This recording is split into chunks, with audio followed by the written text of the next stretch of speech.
Morning and welcome to America's Home Cooking. Look what I got. Blue catfish fillets. I have not had catfish. God, when was the last time I had catfish? I think, God, I was in Texas. Long time. A very long time.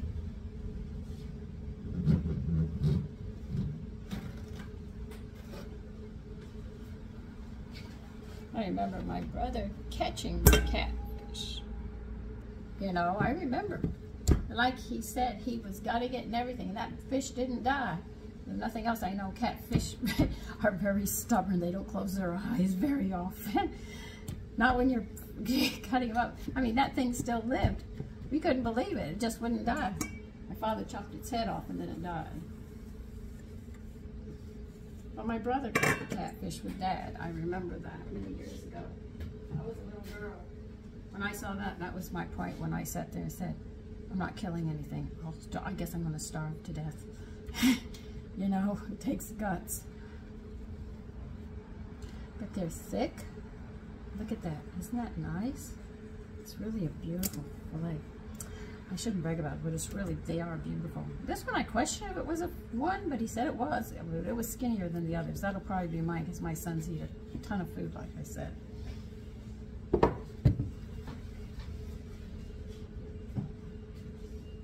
Now, I think this time I want to put yogurt on it, and I'm going to put fish seasoning on it. I don't know if I gave you this one, but tarragon seems to be one of the main seasonings, so if you've got one that had tarragon in it, that's the one I'm using. If not, you know I'm going to be making some because I'm running out.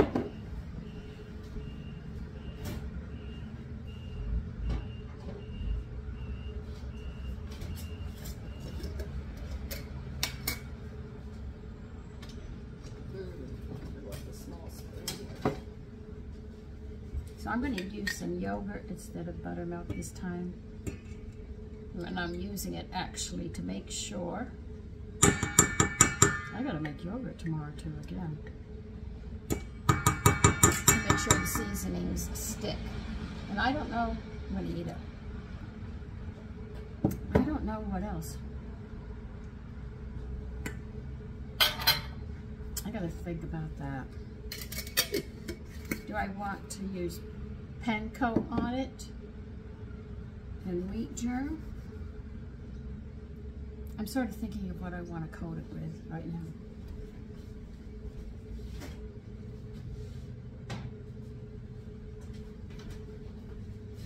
I know that I walk around and you're probably saying, why does she always walk around? I'm thinking, and I'm always forgetting something because I start with one idea and then I go off and I branch off in another idea. Even my mother couldn't deal with that. She said, would you stick to one? But I get ideas and they flow through my head. That's like somebody making something. They start out one way and then they said, what about, So I'm not the only one that does this, you know. It's just probably because you could see me doing it. It's easier to say, hey, lady, get your act together. Hey, I'm working on it. So I'll show you what I did. I put a little bit of yogurt, plain yogurt on it. If you learn to make your own yogurt, you could take the preserves that you make and you can make your own flavorful yogurts. I just did one with peach. I had, strawberry jam.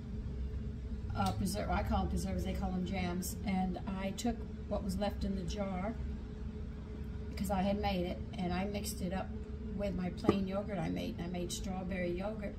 I just made pear. I made like, what? I had 3 batches. I told you yesterday it was only 2. I ended up with 3. I really made a lot. Anyway, I'm going to use all of this. Hope I can get it all over everybody.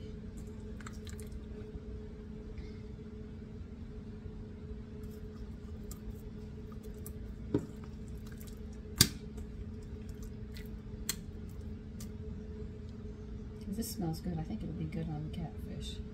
So I was really happy to see the catfish. When I think about things like that, But if you're sewing or you're starting to make furniture and then you get an idea while you're working on that, go. It's a bad habit people have, I guess. We all do it in our own way. I go on the computer to look for one thing, and I end up in different sections looking at other stuff. And I say, why did I come in here? I get in a cookbook, I see one recipe, and then I'll see another. I say, oh, I gotta make this. This looks too good. You know, you don't want to lose the recipes.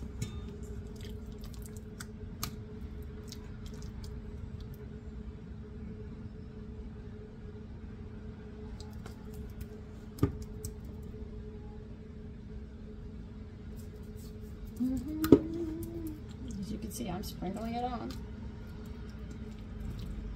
I'm going to have some left. I didn't leave that.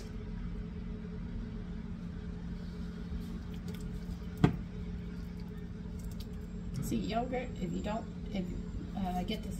don't let the liquid get in. Just want the thick part of the yogurt. Because I make homemade yogurt, you can see some liquid on the side, which is very good. I didn't want that in here. I wanted the solid. It's almost like the enzyme said, I take this and I leave this behind. Okay, but I wanted this part to make sure that they really stuck.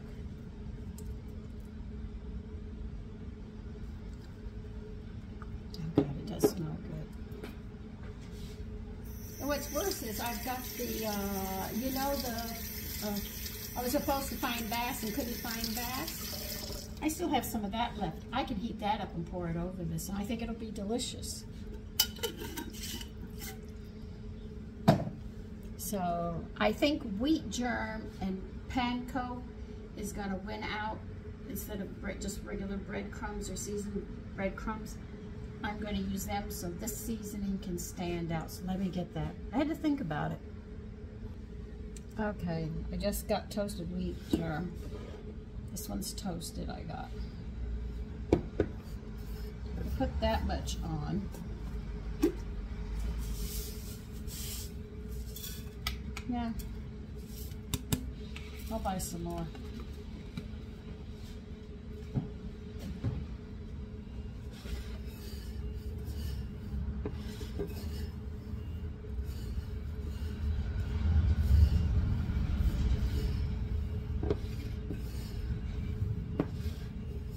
Most people will put salt and lemon on their fish. But I want these flavors. If I want lemon, you know, I'll put lemon on it, but I didn't want it. I think that will be different. Though this is toasted, I keep it in the refrigerator because I know wheat germ and what it's capable of doing. Once the seal is broken, put it in there, or it can, even toasted, go bad like bread.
Let them sit and dry a bit.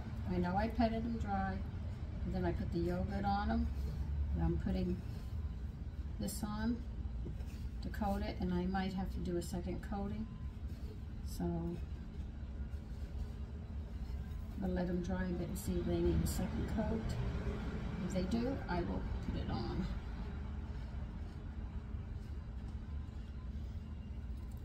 They I recommend when you use panko or wheat German stuff to press it in.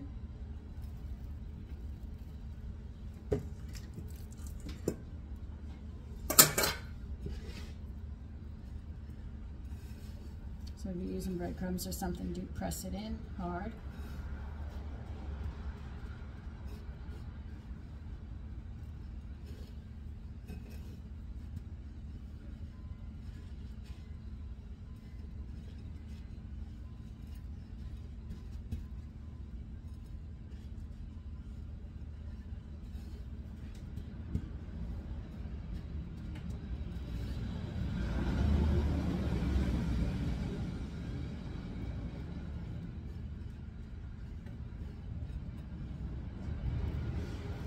We're going to let those sit a bit just in case I have to do it a second time. Because sometimes when you do it, a lot of it comes off or there's too much moisture, you didn't get enough of a coating on it. So letting it sit a bit and then do it a second time and get that coating that you're really looking for.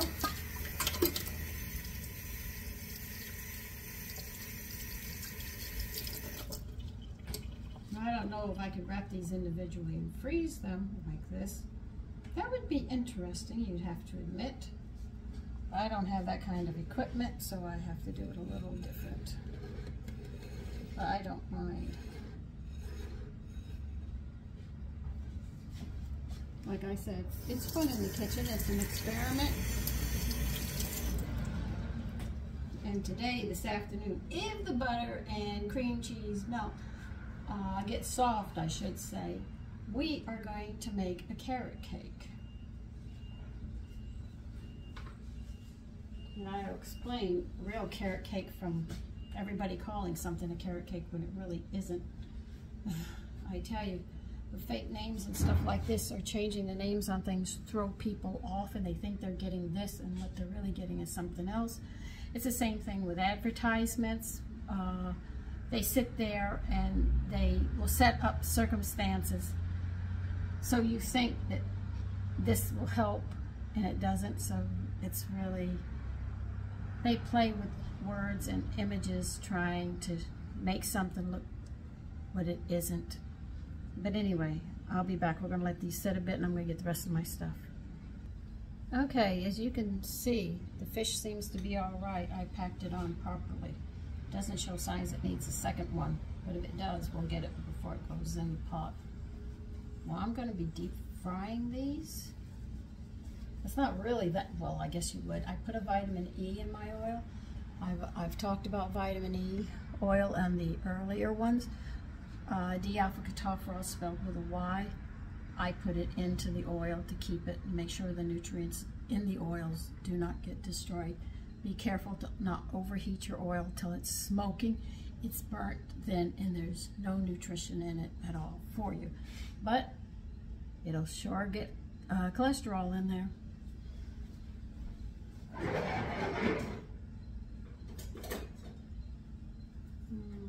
used the larger there, but I need the large one.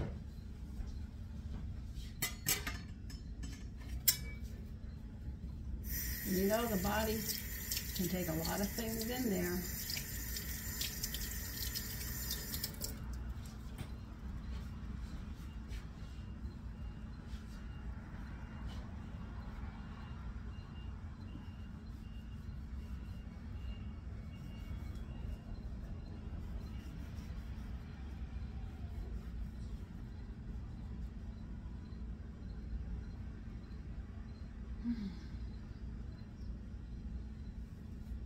I need this one to flip. This is my fish flipper. I use it for a lot of things. The breads were hot, and that's why I used it at the time. We're just waiting for the oil now.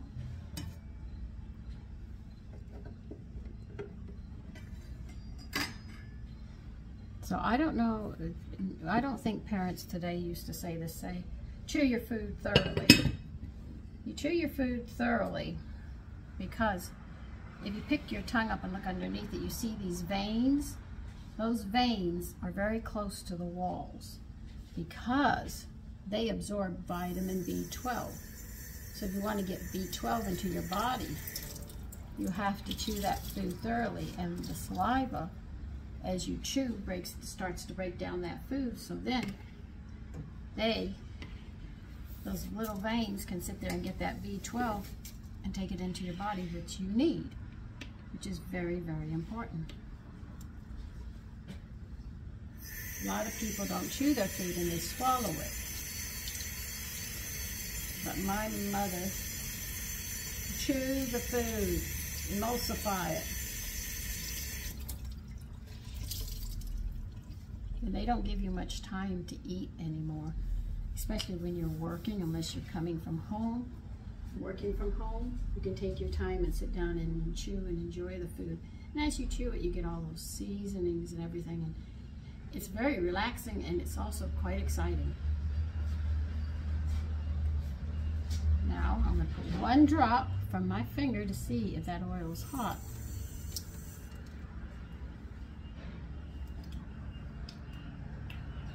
Just about.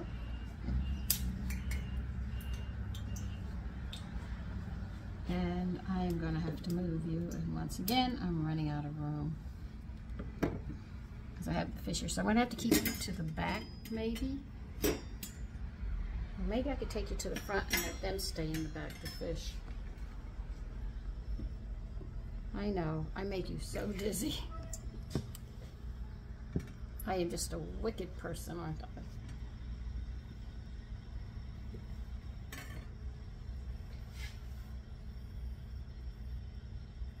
You start to see heat coming up from it. That pretty much tells you.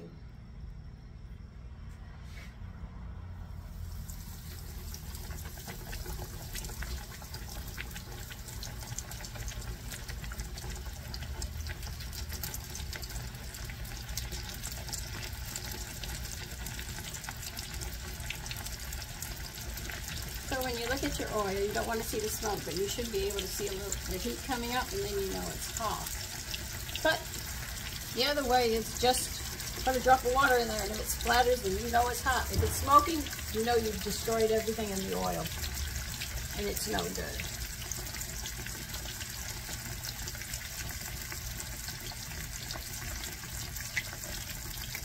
Now these should be nice and crunchy because I got the panko on it with the wheat germ.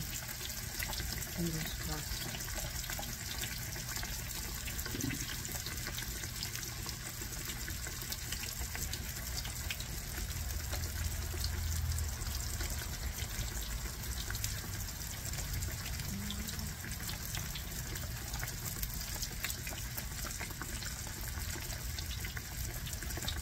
I'll show you what I have.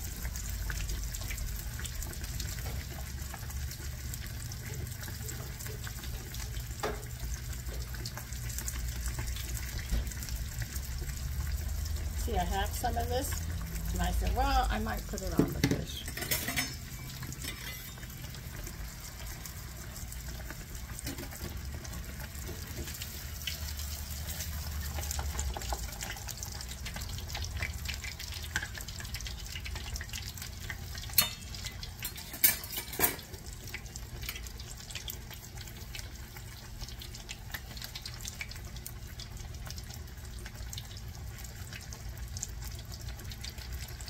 And you can see the seasonings actually stayed on it. I'm quiet now.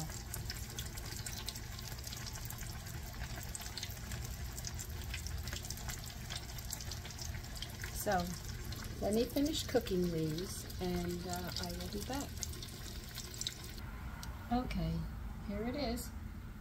They came out very nice. The wheat germ toasted very, very well with the panko, and you can still smell the tarragon and stuff on it, so I look forward to. And I think I'm going to heat this up from what we had from the other one and see how it goes with what we have. So listen, you take care and enjoy your day. Bye-bye.